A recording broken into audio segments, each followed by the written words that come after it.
So it's been about a year since we had our heat pump installed. I thought it was time for an update. So what I'm going to do is show you the numbers that we've got from the various apps that tell us about the heat pump and how much energy it's consumed and what have you, how much it's cost us, and then we can have a look at some of the other benefits and a couple of niggles with running a heat pump. So first of all, a bit of background maybe. This is was installed in December 2024. It's now, at the time of recording, it's March 2016. No, 2026. This was installed by our local heat geek, Darren Russell at the Smart Boiler Company. Darren did an excellent job, and I'm very pleased with his work. Be happy to recommend him to customers across the Black Country in the West Midlands. His patch, I think. And it's a 7 kilowatt Valent Aerotherm Plus. We have a 5-bedroom detached house, and we have a hot water tank from Mixergy, which I'll show you in a minute. And we have a few other items. We have solar panels on the roof, 7.4 kilowatts of solar panels on the roof, and I'll show you in the garage we have an inverter, a battery. This is our solar inverter. This is a 5 kilowatt Lux Power.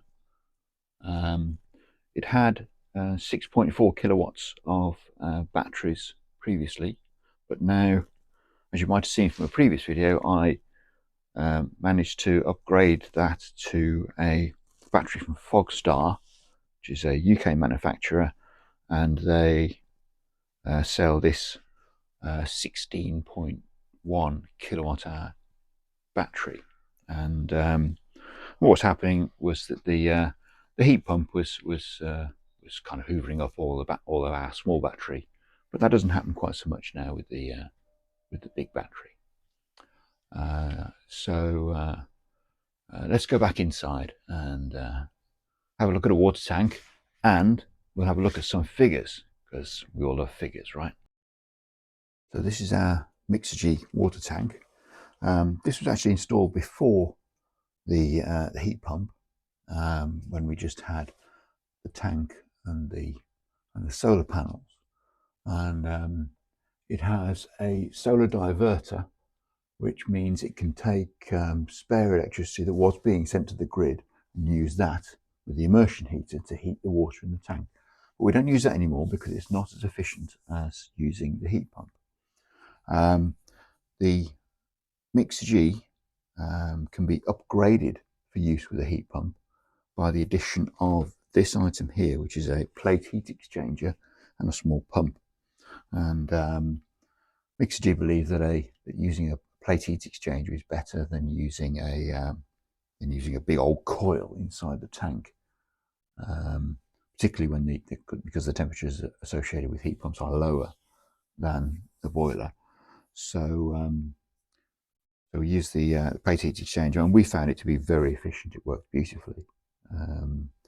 The plate heat exchanger takes cold water from the very bottom of the tank, and runs it past the water from the heat pump and deposits it into the tank, and you're able to use more of the capacity of the tank and heat every single drop of the tank easily. So that works pretty well. We've got a diverter valve from SB, and here is the installation of our open energy monitor. As you can see, it's basically still a pile of bits. I really need to screw it to the wall and tidy it all up and sort it out, but yeah, it's working beautifully. It's telling us what's going on, and so we're pretty happy with it. Okay, let's go and have a look at some numbers in my spreadsheet, because I think you'll understand that everyone that's into Renewables and Home Energy has got a spreadsheet. So here's mine. So we're here in my office at home, and let's take a look at some of the figures that we have for our home, and I can show you what's happened over the last 12 months in particular since the heat pump went in. So this is my energy stats spreadsheet, and we have a few columns here. This includes columns of production here from the solar panels. This is broadly speaking our energy consumption, electricity consumption, and then we have a bunch of figures that come from the Octopus app. The amount of export that we've made, the amount of money that we've made doing those exports, the amount of kilowatts we've imported, and the cost of those imports. And this is those costs, one minus the other. Surprise, surprise. And you can see here that I've done a bit of fancy formatting. You can see that we've had the colder months, the winter months here. We consumed electricity, we bought electricity from the grid, and during the summer months we set it back again with the negative figures you can see here. November 2024 was the last month for gas usage, but I do have 12 months worth of gas consumption here, which I'm going to use for our comparison. And yeah, we were consuming quite a bit of gas in the old boiler, but you know, it's nice to be free of gas. I think we had the gas meter removed, so we don't even pay the standing charge now for the for gas, so that's good. Right, okay. So and there's a graph here, which is basically solar production against consumption. You can see that December 2024 was when the heat pump was installed, so the orange bar increased considerably because, surprise, surprise, we're consuming more electricity than ever with the heat pump, but we're not consuming any gas. So there we go. Our boiler was the last appliance in our home that consumed gas. We're all electric for everything else. So once the boiler was gone, we could get rid of the gas meter. So what we have here are some kilowatts and costs and what have you for previous 12 months. What I mean by that is the 12 months before the heat pump was installed. So you can see here that we've got some consumption figures and for those 12 months, and then I'm multiplying that out by the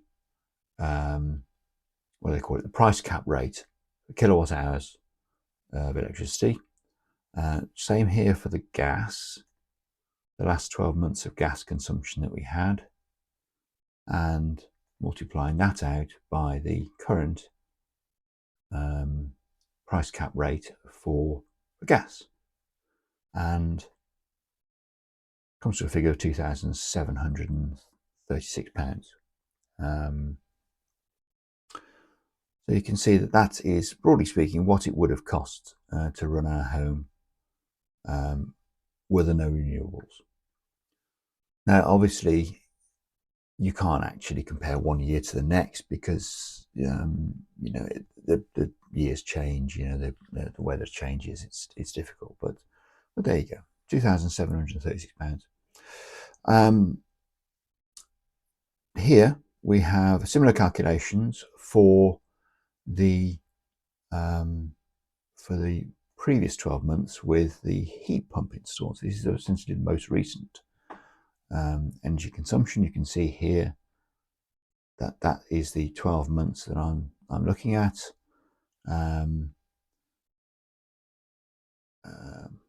I think I need to tweak that number there, don't I? That should be 2026. Still getting used to that. Okay. We consumed 9,891 kilowatt hours of electricity, no gas, of course, because there's no gas anymore.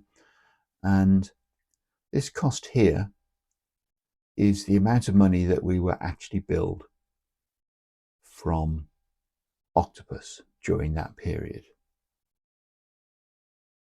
Because now we've got everything in play. We've got the solar panels, the battery, all of that sort of stuff. So we were using everything to the best of our ability. So what we're looking at here is the amount of money that was actually on each month's bill from Octopus. And as you can see, you know, during the summer months we get nice, we get negative bills, and then it increases into the winter as you start to pay for electricity. And you can see here that the total amount of electricity that we bought in the last 12 months was £613. Now, of course, everyone that's into this would like that figure to be zero. Then you are sort of, you know, net zero on your energy. So that's pretty cool. But that's not how it works for us. We don't have enough solar panels for that. But, you know, I think £600 for a 5-bedroom family home, that's absolutely everything. So heating, lighting, hot water, you know, computers, a telly, you know, absolutely everything that we need to run our life in this home comes down to £613 for the year. And should we do the maths? Should we have a look at it?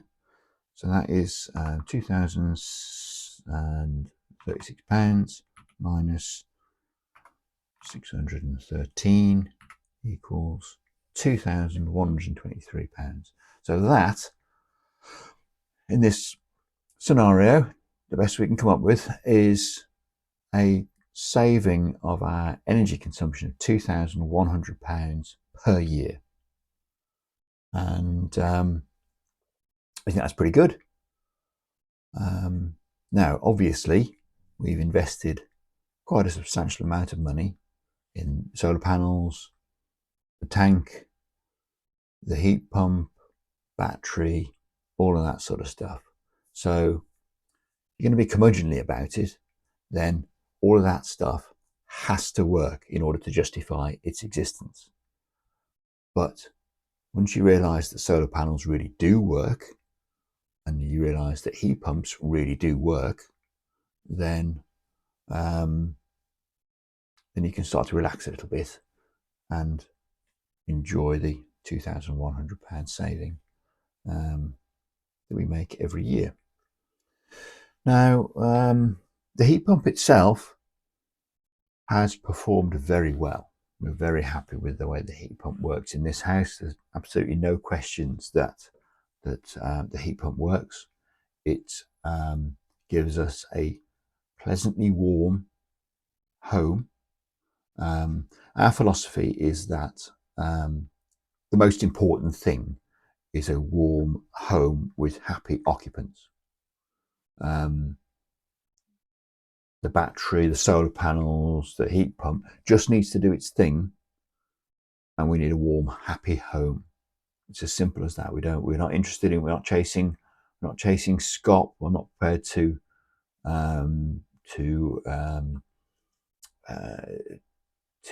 sacrifice comfort for efficiency numbers. That's not what we're about. It's got to be pleasant, warm house, and that's what we've got. There's no question. We run our house at 22 degrees, and that's what it's like all the time. It never changes from that. I'll show you in a moment, in fact right now, the figures from the heat pump monitor. Now, heat pump monitor is the boxes that I showed you, the sort of tangled mess of boxes that I showed you in the airing cupboard. That is an external independent monitoring system for all sorts of renewables in your home, all sorts of activity in your home. We use it here with heat pumps, with our heat pump. And this is the public website, heatpumpmonitor.org, and we have joined, was it 500 others showing the performance of our heat pump. And this is just people with regular heat pump installs in regular homes, and it's just independent. So there's no question as to what's going on here. Let's find our one, which is in Walsall. It's the only heat pump in Walsall that's monitored by Heat Pump Monitor. And here it is, installed by Darren at the Smart Boiler Company. He's a Heat Geek. It's an Aerotherm Plus at 7 kilowatts. And this is our SCOP, for the year. 3.99 is the SCOP, 399% efficient. That's what that means, which I'm pretty happy with. That's pretty good. That's where it needs to be because of the difference in price, considerable difference in price between gas per kilowatt hour and electricity per kilowatt hour. So, so there we are. We're sitting mid-table, frankly, which is fine. As I say, it's about, for us, it's about having a warm home and not chasing SCOP. So this is where we sit at the moment on 4.0%, 4.0 SCOP. Let's have a look at some of the numbers and things that you get from Heat Pump Monitor.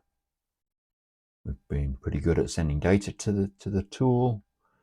We've been doing it for 450 days. I like this chart. This chart, along the bottom, this is the difference between room temperature and outside temperature. So days over here, little blobs over here, are in the summer, and over here are in the depths of winter, the very coldest of days. And this scale up the side is the amount of heat output on that particular day. And the horizontal lines are the various output levels that have been on the heat pump itself. So we've got a 7 kilowatt Aerotherm, so that's the output, 7 kilowatts. There's a maximum output from that device. And that's the heat loss of our home, the grey line here, about slightly less than 8 kilowatts. And there we go. So you can see here that that these are all going to be in the summer. So you can see the date at the bottom of the pop-up there. They're all warm, sunny days where the heat pump is essentially not doing anything. Over here, these are the depths of winter. So cold days, and you can see that the average outside temperature there is -1 degree. This is probably the worst day, where the heat pump had to work the hardest, early January this year. So that's in the figures that we've seen. You can see that the room temperature, 22 degrees, because it's always 22 degrees, and the outside temperature on average there was -0.3 degrees, which means the difference was 22.5 degrees. And the heat pump output 5.5 kilowatts of heat, so well within its stated capacity of 7. So we are reassured that if the temperature was to be much colder outside on that day, on winter days, then our heat pump would still, without question, keep our home where we want it to be, at around 22 degrees. So I think this is an excellent graph. It serves to show that our heat pump is right sized for our home, which is important because there are inexperienced heat pump installers who will put in massive heat pumps because you had a big boiler, and that's really not how it works. You've got to do heat loss calculation and get the heat pump sized appropriately for your home.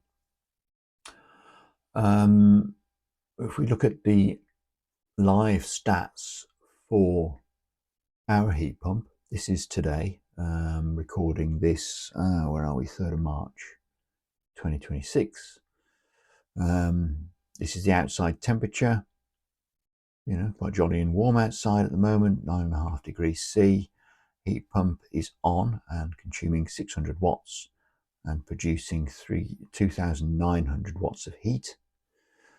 The temperature, surprise, surprise, measured with a box in the hall, 22 degrees. It's always 22 degrees.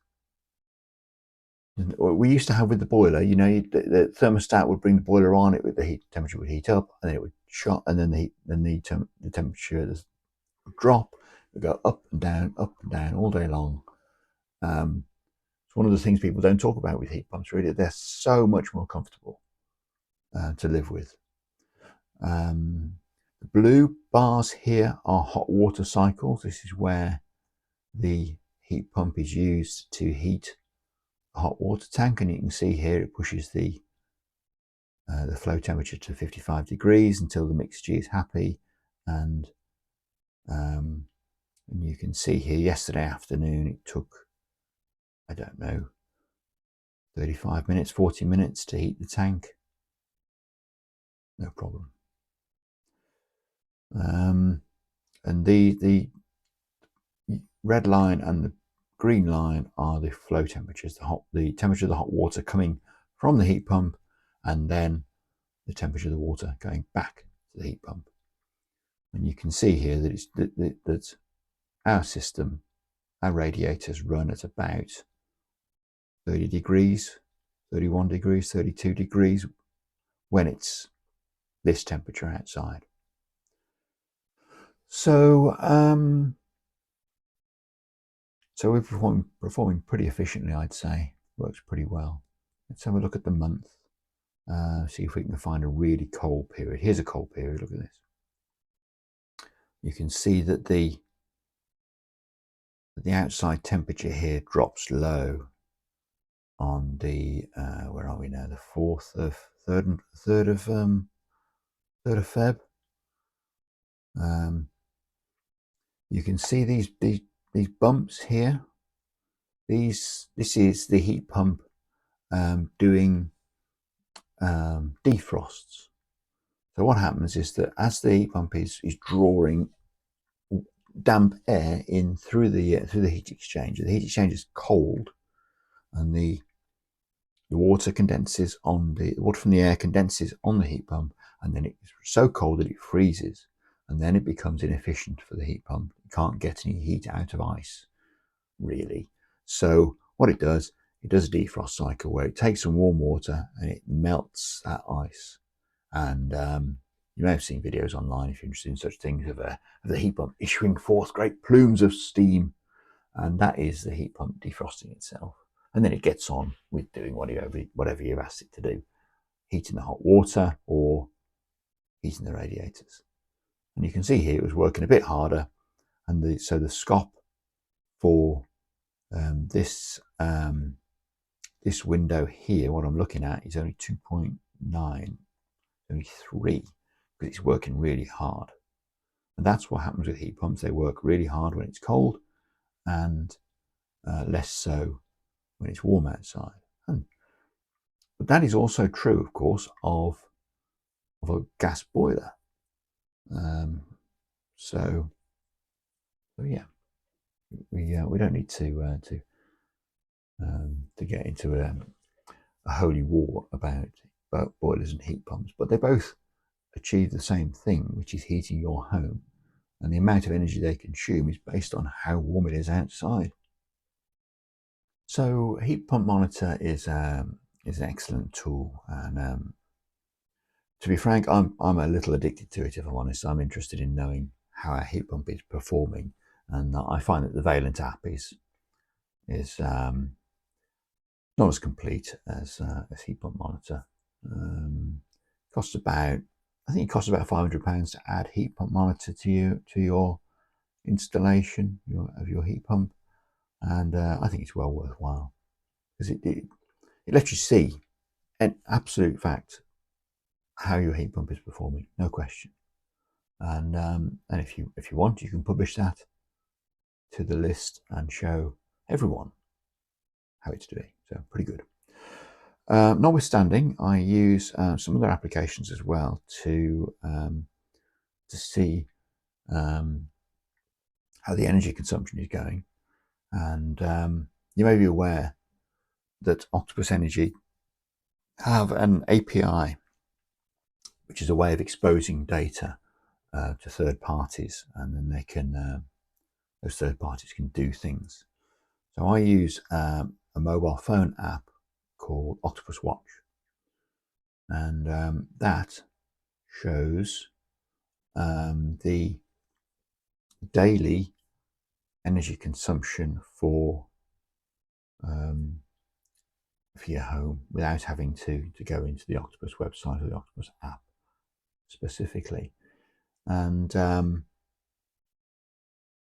we have a battery, as I've shown you, and we use a tariff at Octopus called Cosy. And Cosy provides 3 periods of cheaper electricity, which broadly speaking about half the price that it is during the standard rate. And then it's in the low 14, like 14.2 pence per kilowatt hour, I think, at the moment. And then these periods are overnight. I can't remember the exact thing, but you can see for yourself. There's a period in the afternoon where it's just before 4 o'clock, and then one in the evening, 10 till midnight, something along those lines. And the thinking is that you then use your heat pump aggressively during those periods to heat your home. But the thing is that heat pumps don't really work that way. You have to leave them on all the time, and you've just got to relax into that. It's easy to come from a boiler background where you think, crikey, I can't have it on all the time. That's crazy. But with a heat pump, you just let it get on with it. It's way more efficient to leave it running all the time. And of course, we're lucky enough to have batteries, which means that we can run the heat pump and charge the battery during those cheap periods. And hopefully, on the more expensive periods, the regular period, and of course the 4 till 7 evening period, where it's wicked expensive, it's like twice the cost of the regular rate, 4 times what it is, almost what it is on the cheapest rate. We're able to try and only use electricity from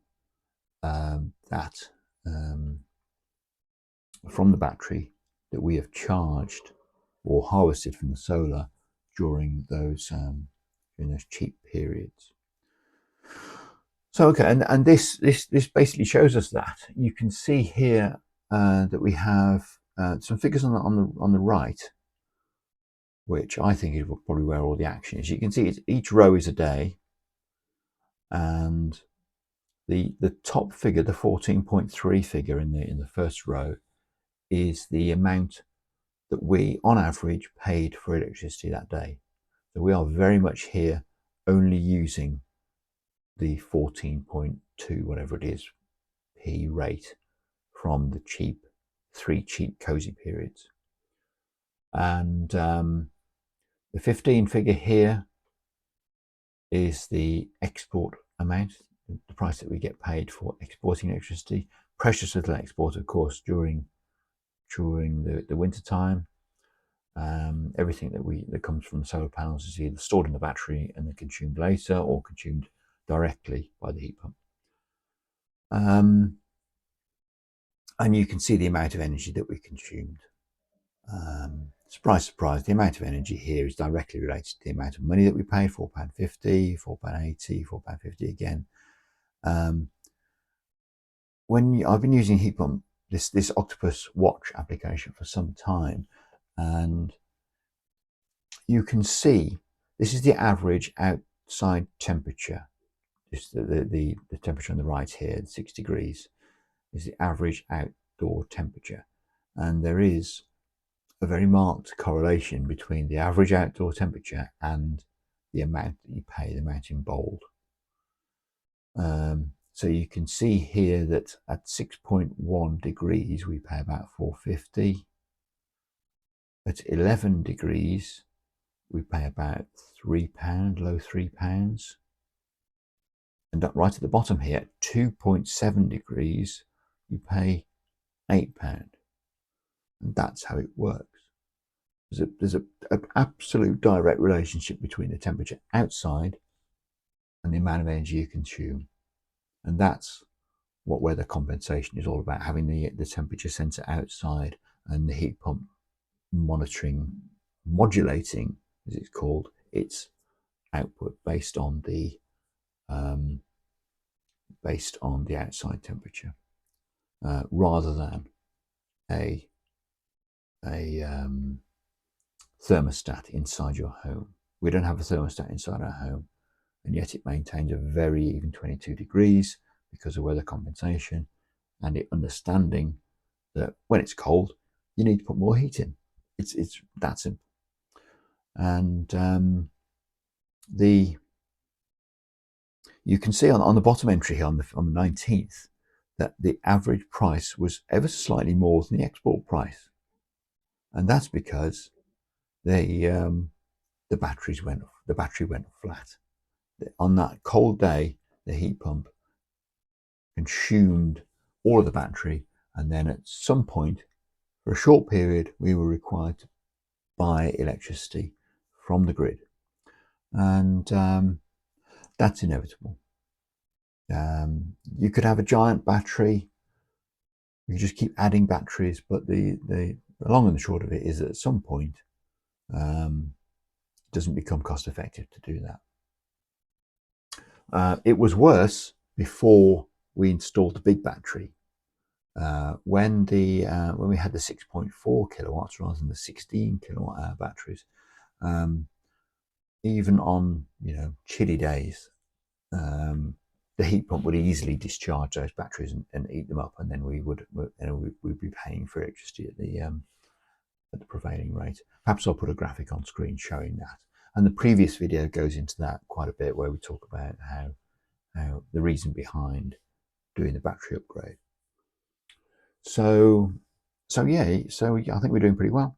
I've got another image here from the Octopus Watch, which shows how we are doing compared to some of the other tariffs.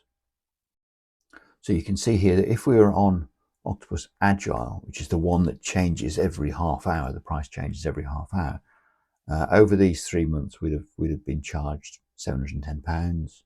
If we were on the standard rate, then we would be nearly £1,100. As it is, on Cosy, with the battery and the heat pump and all of that, and the solar panels, we're on 610. So we're doing better than Agile for our energy consumption, and probably about as good as we can. I don't think there's any question that Cosy is the right tariff for us at this time. The thing to bear in mind with a heat pump and solar panels and all that stuff is that the tariff is key. It's the tariff that makes all of this work. You can't do these things and just sit back on a fixed rate tariff. You have to look at what tariff is best for you and keep an eye on it. In the summer, for instance, we may switch to another tariff. One of the benefits of Octopus is that they let you switch tariffs like this. It's great. If you want to lock in a price, that's fine, but you can also switch between tariffs as you like. And the Agile tariff is pretty advanced, with the price changing all the time. You've got to be on top of it a bit. Sometimes the prices go ridiculously high. So we like the fact that Cosy is quite predictable. So we use that tariff here, and that is working well for us. So Heat pumps work. They work really well. There's no question. I mean, you know, I'm not going to labour the point, but we've got a nice warm home. Energy costs are low, and it's looking good. So we're really happy with our decision to go with a heat pump. And I'd advise that you do the same. Choose a quality installer, the likes of a Heat Geek or similar, and you won't be disappointed. Now, notwithstanding, we do have the odd gripe. So let's have a little look at those. So as I mentioned, we have a 5-bedroom home. We have 4 bathrooms, ranging from the family bathroom to en suites and a downstairs lavatory and all that sort of thing. And they all have this sort of radiator. We'll call it a radiator if you like. It's actually a towel rail, of course. These worked to heat the smallest rooms well when they were running with a boiler. So they had, 60, 70 degree water in them. But now they've got 30 degree water in them. They don't heat the smallest rooms quite as well as I'd like.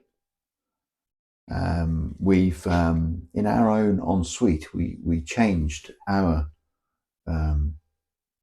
towel rail, which was about this size, for a giant one, a big tall one, and it hasn't made much difference really to that room. They keep the towels dry, no question there. That's all cool.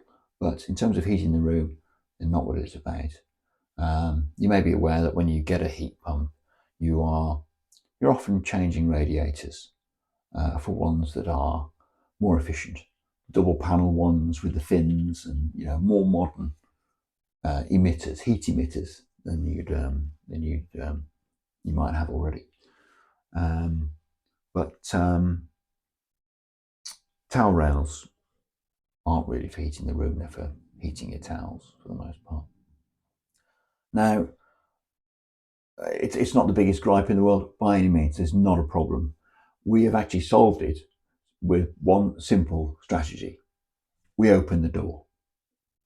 And what that means is that the towel rail does its best in the smallest rooms, but the door's open, and then the heat comes in from either from the landing or from the bedrooms or from the hall to heat the toilets and the bathrooms, and that works just fine. No problem. So if the towel rail manufacturers do ever come up with a design that is both a radiator and a towel rail that works well with heat pumps at 30 degrees, fantastic. Maybe we'll look to retrofit those. But apart from that, we're okay. Now, the second gripe that I have is I find it a bit more troubling, but it's okay. The people often talk about noise from heat pumps, and they are referring to the noise that the box outside makes.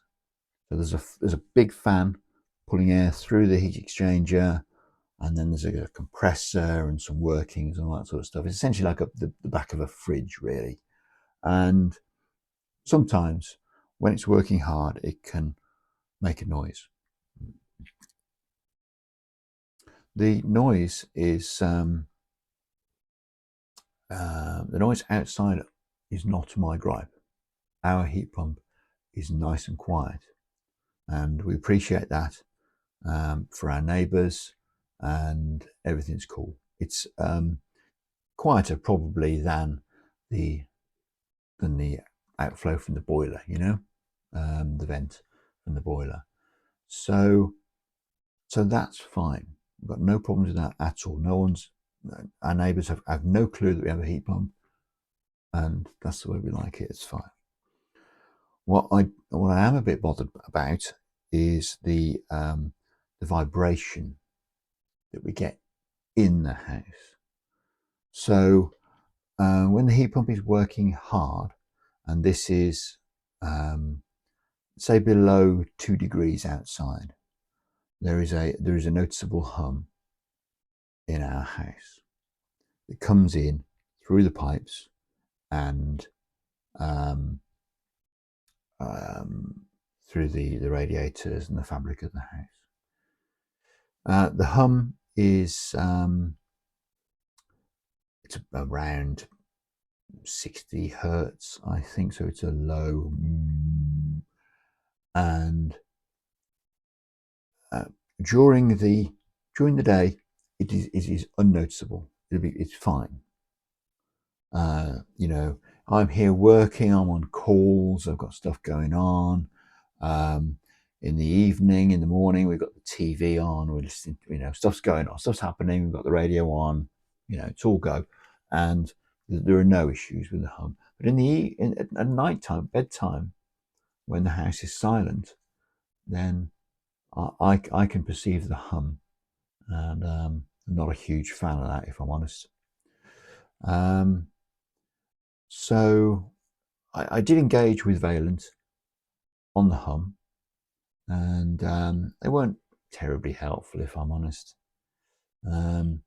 The only noise that they are interested in is the noise of the box outside. They are not interested in the hum inside. I think it is to do specifically with the 7 kilowatt Valent Aerotherm Plus, and only some of those. There's a posting on the various forums. I think there's one on the Energy Monitor forum where people are talking about this and trying to understand where the hum is coming from and how it's moving into your home and all of that sort of stuff. It'd be nice if Valent said, okay, yeah, some of them have got noisy compressor motors, and that's vibration comes in through the pipe work. No matter how you isolate the heat pump, because the heat pump stands on a concrete base, it has flexible pipes before it becomes fixed copper into your home. But yeah, I don't know. We'll see. Either way, I'm not down on the heat pump at all. The rest of the time, 99.5% of the time, the heat pump is unnoticeable. Even when it's heating the water tank and it's working a bit harder, it's absolutely fine. There's no issues whatever. So in conclusion then, we are very happy with the heat pump installation and how our home is performing with all the renewables, the solar panels, the battery, the smart tariff, home energy monitor, the Mixergy tank, fantastic, and everything's working beautifully. So what are we saying then? Doing all that stuff saves us £2,100 per year in energy costs, which is significant, and we are very pleased with that. So having to only buy £600 worth of electricity each year is genius. I work at home. I've got all my gears on all the time. House is always warm all the time. It's a good thing. And to be frank, I don't think there's anything else we can do to the home. We've got the trifecta of things that you need for the most efficient home. You've got solar panels, you've got a battery to store the energy that you make, and you've got a heat pump to heat your home and your hot water. That is where you need to be. So in conclusion then, I'll leave you for now, and I'll report back in the future and let you know how we're getting on. Okay, thank you. Bye-bye.